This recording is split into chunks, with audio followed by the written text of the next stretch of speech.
செய்தி. பஞ்சாமிர்தம் குறித்து பேசியது சர்ச்சையான நிலையில் கைதான இயக்குனர் மோகன் ஜாமீன் கோரி மனு தாக்கல் செய்திருக்கிறார்.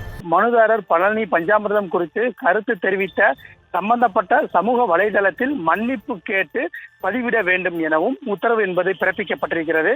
மேலும் பிரபல தமிழ் மற்றும் ஆங்கில நாளிதழ்களில் ஒவ்வொன்றிலும் தமிழகம் முழுவதும் இந்த விவகாரத்தில் மன்னிப்பு கேட்டு விளம்பரமாக வெளியிட வேண்டும் எனவும் நீதிமன்றம் உத்தரவு என்பதை பிறப்பித்திருக்கிறது. மேலும் பல்வேறு நிபந்தனைகளுடன் கூடிய முன்ஜாமீன் வழங்கி உயர்நீதிமன்ற மதுரை அமர்வு உத்தரவு என்பதை பிறப்பித்திருக்கிறது. சென்னை பழைய வண்ணாரப்பேட்டை பகுதியைச் சேர்ந்த பிரபல திரைப்பட இயக்குனரான மோகன் பழனி முருகன் கோவில் பஞ்சாமிர்தம் குறித்து அவதூறு படைப்பதாக அவர் மீது பழனி காவல் நிலையத்தில் வழக்கு பதிவு செய்யப்பட்டுள்ளது. பழனி காவல்துறையால் பதிவு செய்யப்பட்டுள்ள வழக்கில் தனக்கு முன்ஜாமீன் வழங்க வேண்டும் என மோகன் உயர்நீதிமன்ற மதுரை அமர்வில் மனு தாக்கல் செய்திருந்தார்.